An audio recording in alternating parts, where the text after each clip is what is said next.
Bom dia pessoal, tudo bem? Seguindo aqui a nossa série Sprint Final para a OAB 42, primeira fase, nossa série de dicas, 24 dicas até o dia da prova.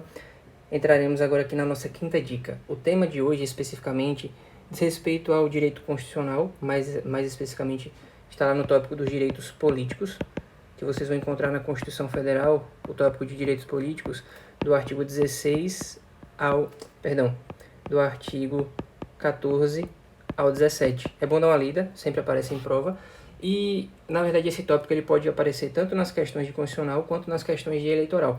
Então, é tanto que o assunto que nós veremos hoje, ele pode aparecer nessas duas disciplinas. Então, sigamos.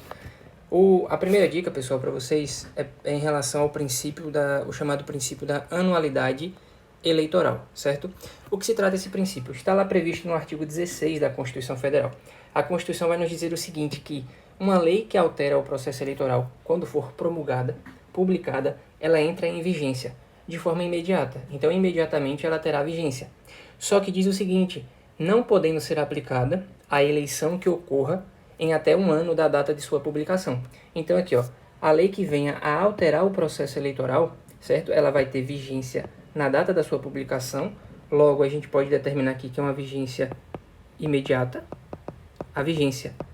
Só que existe uma previsão no artigo 16 que a gente vai chamar o seguinte, de restrição de eficácia, ou seja, em relação aos efeitos da lei.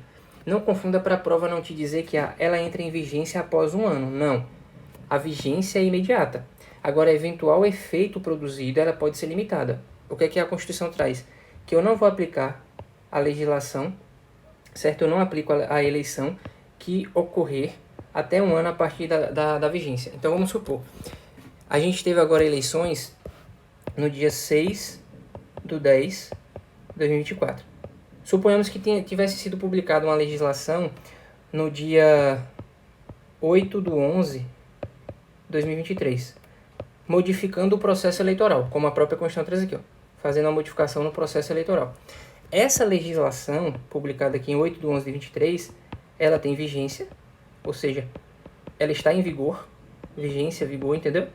Ela está produzindo efeitos, mas para essa eleição aqui, imediatamente subsequente, que é a de outubro de 24, não poderá ser aplicada, ou seja, ela não produzirá nenhum tipo de efeito nessa eleição imediata, porque a gente tem aqui, entre uma data e outra, a gente tem um intervalo menor que um ano. Então é isso. Por quê? Qual a finalidade, gente? Para nós entendermos o porquê.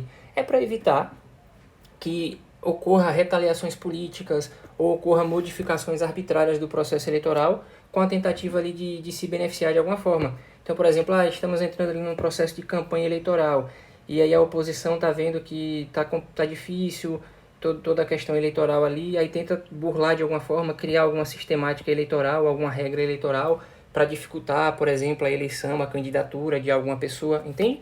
Então, para evitar situações nesse sentido, para gerar inclusive também segurança jurídica, a gente tem esse princípio da anualidade. O que eu peço para vocês não confundir? A vigência, quando vocês lerem o artigo 16, a vigência ela é imediata. Data da publicação ela está em vigor. Aí a prova vai dizer a lei que altera o processo eleitoral só entra em vigor, só terá vigência após um ano de sua publicação. Não, vigência imediata. Agora ela não será aplicada à eleição que ocorrer até um ano a partir da vigência, certo? Então tem essa restrição de eficácia, mas a vigência é imediata. E aqui só uma outra observação para finalizar, lei que altera o processo eleitoral. Somente se submeterá a esse princípio da anualidade eleitoral a lei que altera de forma substancial o processo eleitoral. Vamos supor que foi publicada lá uma lei acrescentando a lista de documentos necessários para fazer o alistamento eleitoral, acrescentou 2 documentos necessários lá, certo? Perceba que isso não é uma mudança substancial, uma alteração do processo eleitoral, entende? Então, não vai ser submetido a esse princípio da anualidade. Agora, vamos supor que é publicada uma lei, hoje, por exemplo, a gente tem um prazo mínimo. Você tem um prazo mínimo de filiação para você poder se candidatar por um partido. Você tem que estar afiliado àquele partido há pelo menos 6 meses, certo? Perceba que se é publicada uma legislação modificando esse prazo para 12 meses, por exemplo, você agora vai ter que estar afiliado a pelo menos 12 meses, ou seja, a pelo menos um ano. Veja que aqui agora a gente tem uma modificação substancial, porque algumas pessoas, a depender do contexto, não poderão se filiar, não poderão se candidatar por conta desse prazo. Então, para evitar alguma insegurança jurídica, não se aplica se a eleição ocorrer há menos de um ano, certo? Então tem essa previsão de um ano, mas é de eficácia e não de vigência, certo? Para vocês não confundirem, eu só aplico para a eleição. Então a lei que altera o processo eleitoral eu só aplico para a eleição que ocorra após um ano. Se ocorrer dentro de um ano, após a publicação da legislação, eu não vou aplicar. Obviamente que se for uma alteração substancial. Passando para a nossa segunda dica de hoje, é falando sobre uma das hipóteses de inelegibilidade. Quando vocês forem trabalhar na Constituição Federal, vocês vão ver que lá ela traz algumas hipóteses, a CF, de inelegibilidade, ou seja, impossibilidade de você se candidatar para algum cargo. Inelegibilidade, lembrando que é restrição de direitos políticos passivos, certo? Lembrando que, Gildas, você está trazendo uma hipótese de inelegibilidade, sim, a reflexa, que está lá no 14, parágrafo 7º. A Constituição traz outras? Traz. A Constituição permite que se criem outras? Permite. Por meio de quê? Por meio de lei complementar, certo? Eu posso criar outras hipóteses. Então, lei complementar, eu posso criar outras hipóteses. Isso aqui, gente, pode cair para vocês também em eleitoral. Por meio de lei complementar, eu posso criar outras hipóteses. No Brasil existe essa lei? Sim. A gente tem a lei complementar no Brasil de número 64, que prevê lá as hipóteses de inelegibilidade, certo? Outras além da que a própria Constituição traz. Essa lei, por exemplo, para quem está estudando aí para eleitoral, alguma coisa do tipo, é muito, muito importante, certo? Mas aqui, falando especificamente da inelegibilidade reflexa, prevista no 14, parágrafo 7º, o que é? Ele vai dizer que são inelegíveis, ou seja, não pode se candidatar, não pode ser eleito o cônjuge ou companheiro, ou parente até segundo grau, seja por consanguinidade, afinidade, adoção ou outro vínculo civil. Então, ó, cônjuge, companheiro, parente até segundo grau do presidente da República, do governador do estado ou do prefeito do município, eles são inelegíveis. Então, se você é cônjuge, companheiro ou parente até segundo grau do presidente, governador, prefeito, você é inelegível. Agora temos que analisar aqui de forma mais aprofundada esse artigo. Primeiro ponto, ela é uma inelegibilidade relativa. O que significa isso? Ela não é absoluta, por óbvio. Por quê? Ela é restrita ao território de jurisdição do titular. Por exemplo, você é cônjuge de um prefeito, certo? Você é inelegível no território de jurisdição do titular, ou seja, no município onde aquele prefeito exerce suas funções. Agora, se eu quiser me candidatar no município ao lado, no município B, é possível? É possível. Agora, governador, qual é o âmbito de atuação dele? No estado. Então, dentro de todo o estado, inclusive nos municípios que compõem o estado, eu estarei inelegível. Presidente, no caso, na verdade, presidente na prática é como se tornasse uma inelegibilidade absoluta, porque presidente abarca todo o estado, todo o território do Brasil. Só que eu quero que vocês entendam, não basta o parentesco, certo? Tem que ter essa questão aqui, ó. Se você quer se candidatar em um cargo no território de jurisdição do titular. Então há essa restrição em relação ao local. E existe uma exceção. Qual é a exceção que a Constituição traz? Se uma dessas pessoas já tem lá um mandato eletivo e está se candidatando à reeleição. Vamos supor o seguinte contexto. Júlia, ela é vereadora do município B, certo? E ela foi eleita no mesmo ano que seu pai foi eleito prefeito do município, certo? Quando chega na próxima eleição, o seu pai vai se candidatar para a reeleição, ele quer ser reeleito, e Júlia também quer ser reeleita. Veja, como ela já é titular de um mandato eletivo e ela vai se candidatar à reeleição, aí ela pode, ou seja, ela não será inelegível. Agora, por exemplo, se Júlia ainda não fosse titular de mandato eletivo, querendo se candidatar à reeleição, se ela não tivesse mandato eletivo, ela não poderia se candidatar para aquele cargo, para o cargo de vereador no caso, porque estaria aqui dentro do território do titular, certo? Que é um dos requisitos, e teria ali o parentesco até segundo grau. No caso, a filha teria o parentesco consanguíneo de primeiro grau, certo? Mas aqui, gente, por exemplo, isso aqui é importante, parente até segundo grau. Então aqui nós, por exemplo, primo, quarto grau. Aqui a gente tem que pegar um pouquinho lá de direito de família e relembrar. Tios, terceiro grau, entendeu? Então aqui estaria fora, né, dessa restrição. Tem que lembrar que é até o segundo grau. Além dessa exceção, lembrar o seguinte em relação a esse tópico, súmula vinculante 18 do STF. O que é que ele vai dizer? Lembra que a gente falou, cônjuge, companheiro, que é aqui, ó, do presidente, governador, prefeito, inelegível no território de jurisdição titular. O que é que a súmula vem trazer? Surgiu o seguinte questionamento.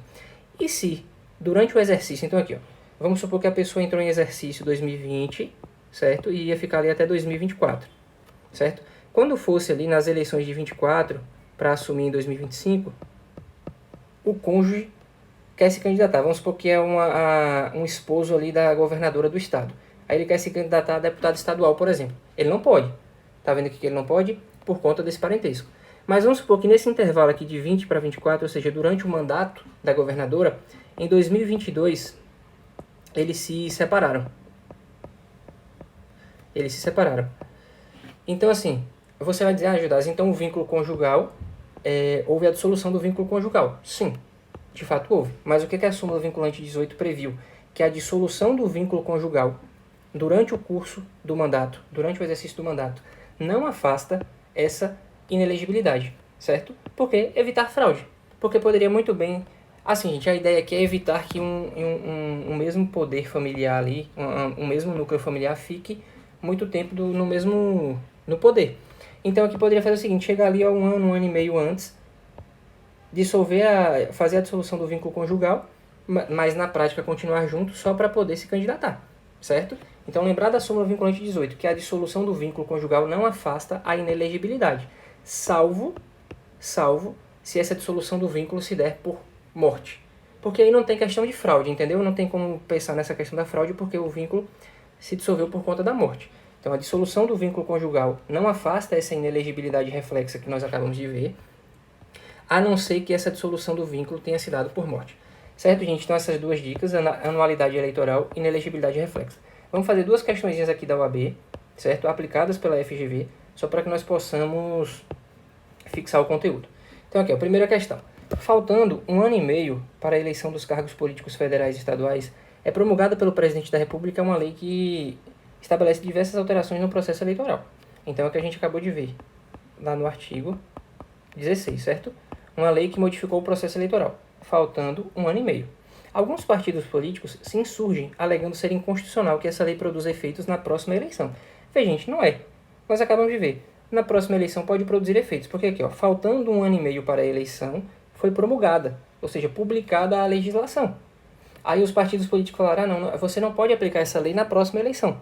Aí afirmam que uma nova lei eleitoral não pode ser aplicada na eleição imediata, pois isso contraria o princípio da anterioridade. E não é isso que o princípio da anterioridade prevê. Não pode ser aplicada na eleição imediata. Ele prevê que a lei não pode produzir efeitos dentro de 1 ano. Então, se a eleição for realizada dentro de 1 ano, não vai ser aplicada. Agora, se a eleição for realizada após 1 ano, a contar da publicação da lei, vai ser aplicada. Então, essa afirmação aqui de dizer que não pode ser aplicada na eleição imediata está errada. Porque se a eleição imediata for acima de 1 ano, após a publicação, é completamente possível. Nesse contexto, no que tange à discussão referida, a possibilidade de a referida lei produzir efeitos nas próximas eleições é constitucional, já que o lapso temporal entre a data de entrada em vigor da lei e a data da realização da próxima eleição não afronta a regra constitucional, perfeitamente, como nós acabamos de ver no artigo 16 da Constituição Federal. Então, sim, é possível produzir efeitos já na próxima eleição, certo? Porque a próxima eleição vai ser ali feita dentro de 1 ano, dentro de 1 ano e meio. Então, você já passou de um ano, que é a restrição que a Constituição traz. O resto vai dizer que é inconstitucional, pois viola o princípio da anterioridade. Não viola, porque nós acabamos de entender o artigo 16. Inconstitucional não é, porque a alteração do processo eleitoral somente poderia vir a ocorrer por via do poder constituinte derivado reformador. O que é que ele está dizendo? Eu só posso aqui modificar o processo eleitoral por meio de emenda constitucional, que seria esse poder constituinte derivado reformador. Está errado. Eu posso modificar por lei, não há problema. Constitucional, pois a Constituição não impõe ao legislador qualquer limite temporal. Aqui também já está errado. É constitucional? É, conforme a gente viu. Mas a Constituição impõe sim um limite, que é o lá previsto no artigo 16 da CF, que nós acabamos de ver. E aí vamos fazer uma próxima só para nós finalizarmos aqui. Veja aqui essa questão. José Maria, em 2016, foi eleito para exercer seu primeiro mandato de prefeito na cidade de Delta, que está no estado Alfa. Nesse mesmo ano, a filha mais jovem de José Maria, Janaína, elegeu-se vereadora e já se organiza para um segundo mandato como vereadora. Ou seja, ela vai ser reeleita. Rosária, a outra filha de José Maria, animada com o sucesso da irmã mais nova e com a popularidade do pai, então Rosária, 26 anos, pretende concorrer à reeleição. Rosária faz planos para ingressar na política, disputando uma das cadeiras da Assembleia Legislativa do Estado Alfa. Diante desse quadro, a família contrata um advogado para orientá-lo. Então lá, a família contratou você para orientar. Após analisar a situação, seguindo o sistema jurídico constitucional brasileiro, o advogado afirma que, primeiro, em relação às filhas, como nós já vimos, Janaína, ela não é inelegível porque vereadora, ela já foi eleita vereadora e ela quer se reeleger. Como nós vimos lá no próprio material, a exceção aqui, ó, titular de mandato eletivo, candidato à reeleição, não será inelegível. Rosária, aí você vai me dizer, não, então Rosária, como é filha, tem lá o parentesco de primeiro grau, vai ser inelegível. Mas Rosária, ela quer se candidatar para deputada estadual. Lembra que a inelegibilidade, no caso do prefeito aqui, ela é no território de jurisdição do titular. Então Rosária não poderia se candidatar aqui, por exemplo, como ela não é reeleição, ela não poderia se candidatar para um cargo de vereadora, por exemplo, no município que o pai trabalha. Mas ela poderia ser vereadora em qualquer outro município, deputada estadual porque é no âmbito do estado, certo? Então, nesse caso, gente, ó, assinar a afirmativa correta, a orientação que você prestaria para essa família. As filhas não poderão concorrer aos cargos almejados, a menos que José Maria desista de concorrer à reeleição. Não, elas podem porque aqui a gente está falando das exceções. Rosária pode se candidatar ao cargo de deputada estadual. Sim, mas Janaína não pode se candidatar ao cargo de vereadora. Falso. Rosária pode, porque não é no território de jurisdição do seu pai, então ela pode. E Janaína pode, porque apesar de ser no território de jurisdição do pai dela, ela está sendo candidata à reeleição. Letra C. As candidaturas de Janaína para a eleição de vereadora e Rosária para o cargo de deputada não encontram obstáculo, exatamente, no fato de José Maria ser prefeito. Porque aqui, como a gente já aprofundou, o fato de ele ser prefeito não impede a candidatura de Janaína, porque ela está disputando reeleição, e não impede a candidatura de Rosária, por quê? Porque ela tá disputando um cargo que está fora do território do pai dela, certo? Ou seja, é mais abrangente, entendeu? Então, assim, a gente tem que lembrar disso aqui, que a inelegibilidade reflexa ela vai ser relativa ao território de jurisdição do titular. Só vendo a letra D, porque está errada. Janaína pode se candidatar ao cargo de vereadora, sim, mas sua irmã não poderá se candidatar ao cargo de deputada estadual, tendo em vista o fato de o seu pai exercer a chefia do Poder Executivo do município, não. O exercício da chefia do Poder Executivo no município impediria que ela se candidatasse a um cargo municipal. Rosária, no caso. Por exemplo, se tivesse trazido aqui que ele era governador, aí ok, ela não poderia se candidatar a deputado. Mas nesse caso aqui tá errado.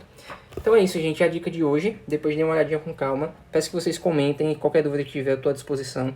Importante, se inscreva no canal, ative o sininho de notificação, porque aí vocês serão avisados de todos os novos vídeos, para que vocês não percam nenhuma dica. Nem para essa prova, nem outras dicas que virão no canal. Um abraço a todos.